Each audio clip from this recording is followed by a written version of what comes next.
Good morning. So I'm really pleased to welcome you to one of Keystone's online webinars, and this webinar is focused on engineering at degree level, considering engineering at undergraduate level. And I'm really pleased to be joined by John Gale, who is our head of maths at Keystone Tutors. He's been a teacher for over 15 years now and was a head of physics, a head of science, and has spent an awfully long time working with students who are preparing for engineering and science-based degrees, specialising obviously at the physics end and maths end of the spectrum, so hard sciences.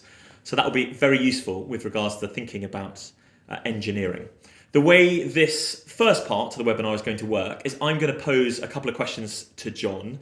The idea being is that we're hopefully going to tap into his knowledge and understanding of engineering, the thought process one should go through.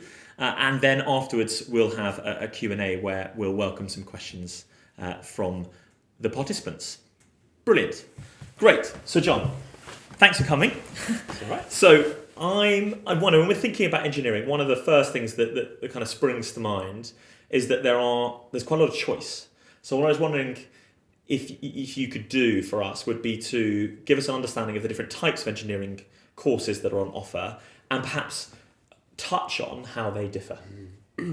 So I think the key fundamental thing between the courses on offer are whether you approach a general engineering course, which typically runs over a 4-year period and is split into a 2+2, where in the initial first and second year of the course you would study general engineering modules that universities believe are fundamental to all branches of engineering. And then in your third and fourth year, you start to specialise.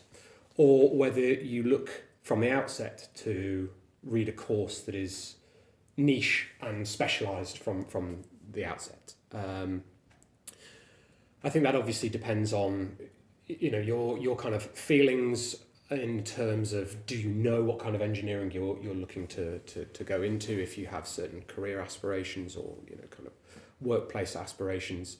Then I think it's a case of looking at whether you go down a course which is more theoretical. For example, the Oxford and Cambridge courses are both theory-based, or whether you look to read a more vocational course somewhere that has, say, for example, access to a year in industry. And that, again, sort of driven by your personal kind of feelings about what route you want to go down. So I think that in the first instance is the initial question that you should be looking to ask yourself, really. Okay, so thinking about the general versus applied courses, in the general and applied, you said there were these fundamental modules that would be covered in the 2+2 scenario. I was just wondering, could you give us an example of what these sorts of aspects of engineering that will be covered almost in most of the courses that you choose to do? So I think fundamental to any engineering course is going to be some highly advanced mathematics. That sort of underpins everything that you will do on an engineering course. So if that's not something you're into, then I think then there's kind of a materials element, looking at the nature of materials, how kind of structure and bonding lead to kind of physical properties and things like that. I think there's kind of process engineering modules that courses look at in terms of how you go about problem solving. So we have a question that we want to answer in a sort of applied way. We want to build a solution to a problem. How do we actually go about kind of working that problem and coming up with a process that leads to some solution at the end of it? Okay. I think that, sorry. So with regards, I was thinking about the maths. So if I'm a student and I'm in year 12 or I'm in year 11 and I'm thinking about year 12, is it the case when you're saying sort of maths is going to be a fundamental part of any engineering degree? What level of maths are we? If I'm doing A levels, do I need to be doing just A level maths? Do I need to be doing further maths? Do I need, if I'm IB, could I get away with sort of mathematical studies, doing it standard level, or do I need to be doing higher level mathematical analysis or mathematical studies? Where do I need to be pitching myself if I'm thinking about engineering? So it's a great question, and actually it's an incredibly broad question, and it is solely down to the course that you choose to do. So There are courses that don't require mathematics at all at A level. So, for example, some chemical engineering applied courses that you might start on might purely ask for chemistry and nothing else. The vast majority of courses, however, will require at a minimum A-level mathematics, or if you're studying a IB level, a higher level maths course. Cambridge, if you're looking to read engineering at Cambridge, from this September, they are now saying that further maths is a requirement, whereas in the past it has been a highly kind of desirable course for students to read. They are now stipulating it is a requirement. So that obviously is going to inform the choice of A-levels that you take. There are questions regarding certain schools that don't provide further maths courses, and in the past Cambridge have said if that is the case, if your sixth form don't provide mathematics, that they will look at your personal approach to going about reading further mathematics. So in your spare time outside of school, reviewing pure maths, doing pure maths modules. Okay, that was one kind of workaround for that. Okay, and so with regards to thinking about sort of the general versus the applied and your kind of course options at A level, if you are in year 11, you're thinking forward. Are there any other complementary subjects that you should be considering doing alongside maths, further maths, if you're unsure as to whether you might go down the more applied route or the general route? I think obviously physics is the number one sort of priority for people to look at. In fact, an awful lot of the general engineering courses that you can read at different universities state that physics and maths are a requirement for you to have. And then the vast majority over the 3 A levels that students will sit, in general terms, maths, physics are requirements for, as I say, the general engineering courses, and then one other academic subject as well. So they typically like to see another hard science, chemistry, biology, etc. But again, that's open. So I think with the modular nature of courses nowadays, you're seeing a lot of students who are reading engineering sitting business modules and things like that are kind of optional modules that they may look to sit. And obviously, if you're doing kind of economics or business studies at A level, then that's something that you might consider if you're looking to sit an engineering degree more as a skill set to then segue into a different career option. For example, that might be something to consider.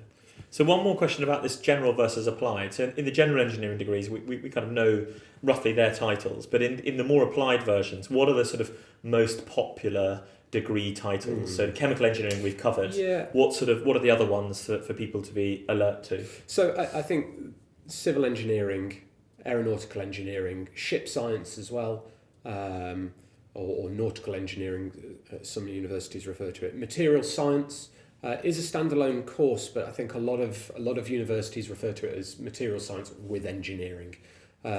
So they cover a really broad spectrum. There's also things like fire science. So Leeds, I know, has a great fire science course that is in an engineering course. It is an engineering degree. So yeah, I mean, there's a really broad range of applied options out there for people. And now, what with sort of the advance of technology, there's sort of software engineering, computer engineering, AI, things like this as well. Yeah, absolutely. One particular course which I've been looking at recently, which is well worth a view for some people, is Mechatronics, which tends to kind of Mechatronics is a course title. Not all universities offer it, but quite a few do, which sort of wraps together things like computer science, robotics, artificial intelligence, and there is also some engineering in there as well. So it's quite an interesting course, a rich sort of subject matter all contained into one, and I think you can manoeuvre your way into specialising as you go through the 4 years into one of those fields or a couple of those fields. Great. Okay, so with regards to, we've looked at general, we've looked at applied, we've also considered this idea of theoretical versus vocational. If you're unsure about that, what might be the advantage of one over the other?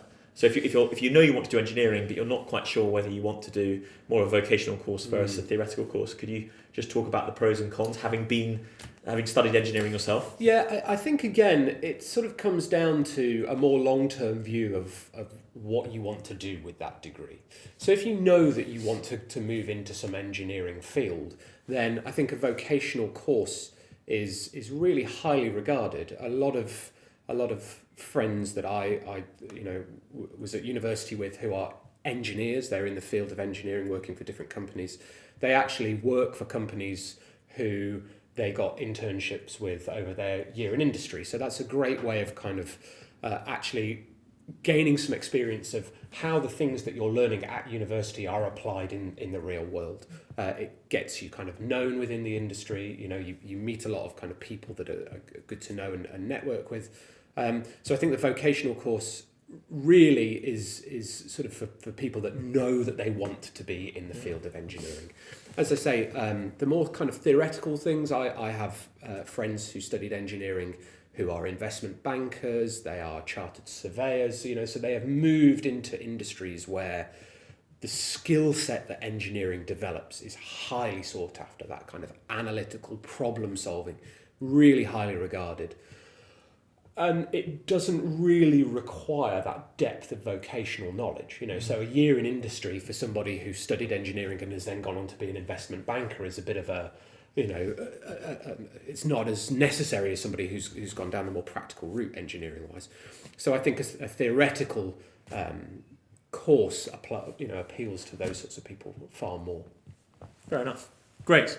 So we touched on a few of the courses that are often put in the same bucket as engineering when students are considering it. So material science is one, but what are the sorts of differences between a straight up engineering degree, whether that be applied or general, and the likes of a material science? So material science is a particularly niche subject area, so it looks at kind of designing materials to work in particular ways. So I mentioned earlier about kind of structure and bonding and how that leads to the properties that a material might have. So you might be trying to come up with a solution to a problem that requires you to develop some new material. So I think things like graphene that's come out quite recently, and kind of how you then manipulate and alloy materials together to kind of solve that problem. And so from the outset, that course is more heavily focused on looking at the kind of the chemistry and physics of different types of materials. Whereas engineering, there will be elements of material science within it. So you will do specific modules on materials choice and how they kind of influence what you're trying to do. But it will be far broader. So there will be specific modules rather than intensely focusing on those elements of the course. Fair enough. And I think for some of our participants in today's webinar, that they're considering Oxford and Cambridge potentially on the engineering front. So on Oxford, you've got engineering or you've got material sciences, and in Cambridge, you've got engineering, chemical engineering, but there's also natural sciences. Yeah. And I wonder, if you weren't sure and you didn't think engineering was absolutely the thing you wanted to do, could natural sciences be a good fit, given that you can move quite flexibly within that undergraduate course framework? Yeah, I think so. I think again, it's you're being asked to make decisions about what you want to do with the rest of your life at a frighteningly early age, really. And so if you are not sure what you want to do, then trying to keep things as broad as possible is a really clever choice. You're still developing the skills that an engineering course would sort of build in terms of sitting natural sciences. It's focusing on very similar things. It's kind of giving you those analytical powers, but it's less narrowing. It's less niche, and so for a lot of employers, that's obviously a much more favourable course option that they would look at graduates having, I think. Fair enough. Okay, so I think that kind of brings to a close the kind of different options that are out there. This idea there is a general engineering course, perhaps for those that know they want to be engineers, but maybe aren't so sure about how they want to apply that knowledge and what field they might want to enter. There's the applied field, which is very specific chemical engineering example, lots more in that area, and obviously probing the different options there would be advisable. And then on the other side of things, there are courses that are related, very much so, often joint honours, material science and engineering, but also things perhaps as tenuously linked to something like natural sciences might be one for consideration. Okay, just thinking about the course choices then, and perhaps thinking about the competitiveness of an engineering programme, are there sort of strategic choices that you might make with respect to course choice? So, for example, might you be better if you were looking at Oxford to be looking at the material sciences course rather than the engineering course? And actually you might achieve the same outcome in the end, if that makes sense? It's an interesting question, and I know a lot of universities, once you're on a course, will allow you to make transition to another course within a given period of time of starting. How that would work in terms of material sciences to a general engineering course, I'm not sure. I've never asked that question, actually. So I think it's a difficult one. I think if you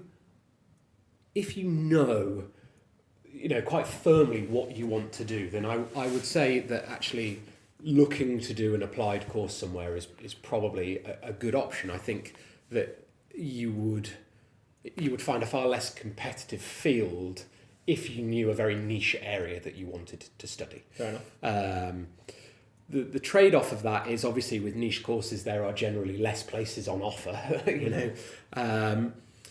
whereas for a general engineering course there might be more places, but you might be dealing with a much more competitive field in terms of the sheer numbers of people that are applying to read that course. So I think it's an interesting trade-off there. Do you think it's simply fair to say that ultimately those that are applying for engineering or engineering-related courses are often doing the hard sciences and are often pretty capable academics themselves? So the relative competitiveness of courses is probably, although some courses might take more applicants than others, actually when it comes down to the relative competitiveness of the applicants themselves, they're probably going to be pretty competitive. Yeah, absolutely. I think as you say, by the nature of the type of student that is going to be applying to those courses, the grade requirement in and of itself kind of sort of weeds out those that are not really sort of par for the course. Sure. And so by the nature of that, it is an extremely competitive field.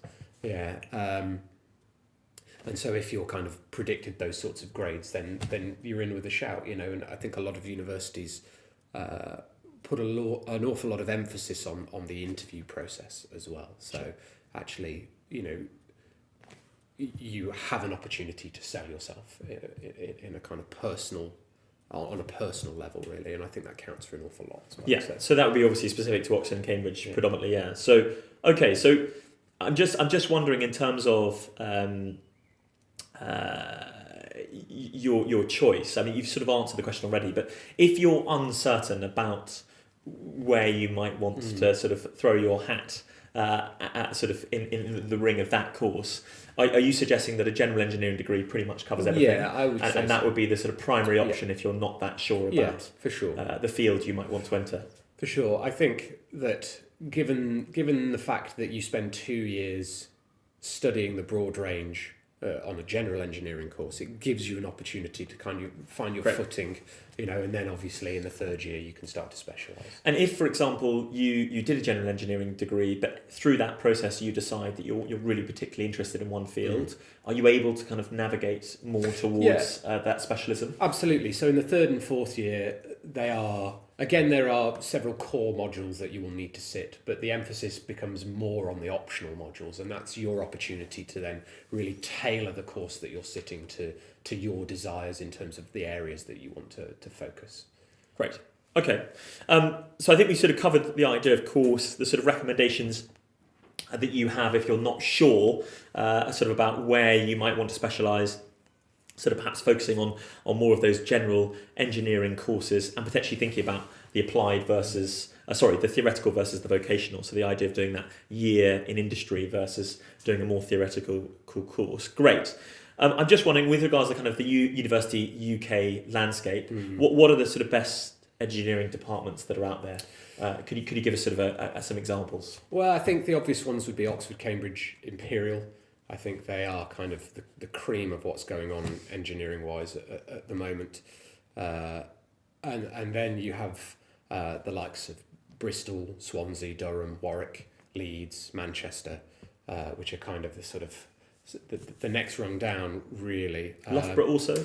So interesting, Loughborough has an excellent reputation. It's sort of slipped a little in recent years, but it is still a really highly regarded course to kind of read. Great. And so I'm just wondering if when you're making your 5 choices, and let's say you have Oxford or Cambridge at the top, we tend to apply the principle ARI, sort of aspirational, realistic, and insurance. Yeah. So let's say you have 1 aspirational in either Oxford or Cambridge or perhaps Imperial. You have 3 sort of realistic chances. And you're looking for an insurance offer, which, as you and I both know, you should never put one in there that you wouldn't go to. Yeah, absolutely. What would be the sort of less fashionable but academically very sound sort of engineering programme out there that you might recommend somebody consider for perhaps a 4th or 5th choice? Yeah, I think places like Swansea is really sort of doing amazing things, actually, and it's moving up the rankings really swiftly. It's got an excellent reputation, particularly from a vocational perspective. Places such as Bristol, for example, again, really, really good reputation. Plymouth is on the up as well. So if you're looking for those kind of insurance places, those would be really good options. I mean, they're still competitive, but if you're considering sort of 2 A stars and an A, and then they're asking for maybe 2 A's and a B, that's quite a realistic insurance policy to have. And I guess just related back to the principle of ARI that I said, an aspirational option might be sort of 2 A stars and an A. A realistic option might be at your expected, so A star, AA, whereas then your insurance might be sort of a B might creep in there, so you say you 2 A's and a B. Okay, so let's focus now into Oxford and Cambridge, because I know some of our participants today are looking at those two.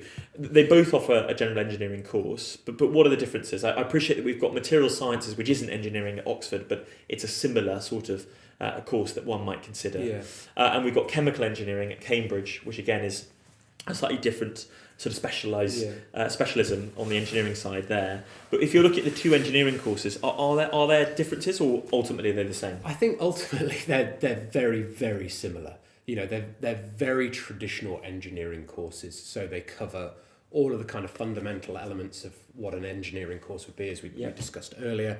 They offer very similar modules in terms of the optional focuses that you would get in your 3rd and 4th year.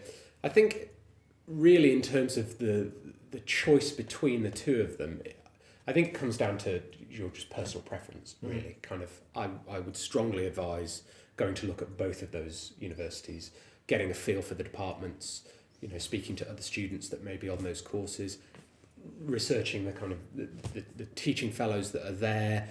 What opportunities are they sort of pursuing in terms of the research that they're doing, because that kind of ultimately influences a lot of funding that those departments have. But ultimately, they're very, very similar in terms of the things they're doing. I guess from my take on it, the background has often been that Cambridge has had a particularly strong set of scientific and STEM-related courses. And often people associate then the investment in and around the Cambridge retail parks. Yeah. We've got chip manufacturers, all sorts of scientific companies there having headquarters or certainly offices in and around Cambridge. There's this thought that they're ahead in those sorts of fields. But I think, would you agree with me in saying that obviously on the material sciences, particularly in Oxford, there are some really big contracts in terms of research, but by sort of aerospace companies looking at the development of materials and things Oxford like that. Industries and things like that, Oxford Instruments. There's some really, really big hitting material science stuff going on over there at the moment. Okay, so thinking departmentally, you were talking about looking at professors and what particular research grants departments might have, and as a consequence how that might potentially affect the optional modules in the 3rd and 4th year. I'm just wondering, are there any particular departments that are doing things that are in vogue at the moment, like artificial intelligence, more on the robotic side of things? So I know Edinburgh has a really highly regarded AI department. Their engineering course does a lot in that regard as well.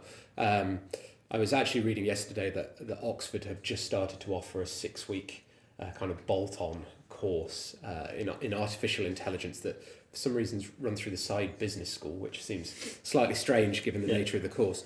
I think like anything, there are universities that are very quick to adopt these sorts of courses. Because they want to be competitive, they're looking to attract the best of the best, and then there are those universities that are a bit more sluggish in terms of adopting these things. But I think wherever you go, that these sorts of on vogue things will creep in. So we were talking about the AI stuff, kind of bioengineering. There's a lot of that going on as well. So all of these universities will start to have these optional modules that you can read. Yeah, certainly from my take on it, there are sort of three areas which seem to be sort of burgeoning: the idea of sort of computer science, but also software engineering, robotics and AI. And it certainly seems to be the case that some universities now are offering much more vocational courses, which are very, very specific. I guess we've discussed the sort of pitfalls of going down that route, because that very much puts you in one camp, as opposed to a more sort of general engineering degree, which would keep you broader, potentially for longer, which, if you're not sure, would probably be a good thing. I just thought we'd end by thinking about the sort of preparations. If you're an aspiring engineer, or you think that this might be a degree course for you, what sorts of things would you recommend doing above and beyond your academic studies that could anyway sort of help you, both in terms of your application, but also in terms of the thought process with regards to the kind of course choice? I think there's an awful lot of reading to be done around these areas, and so universities will be looking at students that are up to date with what's going on in the engineering world. They're reading journals, they're reading key texts, and they're showing an active interest in their kind of independent lives away from school, of really kind of having an understanding of where the industry is going. I think that if a student has access to some industrial experience, if you can get a work experience place over a summer, then that is also invaluable. Just in terms of showing that you're making an informed choice about the degree course that you're looking to sit as well.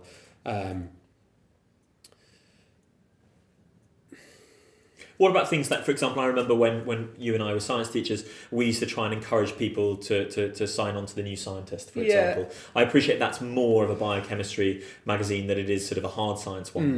But are these sorts of periodicals that appear useful, things, reading around science and things like National Geographic? I appreciate that sort of more mainstream. I think there are definitely things that I think the issue is that for some admissions tutors, a lot of the time, these things can be seen as a bit of a box ticking exercise. Sure. That everybody's saying, oh, I read this, I read that, and it's not genuine, And so I think there is a real need for students to show an innate passion for the subject. And I think if you have that, then the things that you are doing outside of school naturally kind of feel far more genuine. Sure.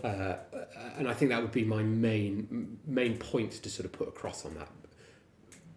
Make what you are doing genuine. Be interested in the things you are doing. Don't just simply use it as a box ticking exercise. Sure, and I guess just perhaps for me to close, I think with these vocational courses, which engineering definitely would be, the idea that you do an engineering course to become an engineer, this concept, I think, means that you have to really demonstrate why you've made that choice.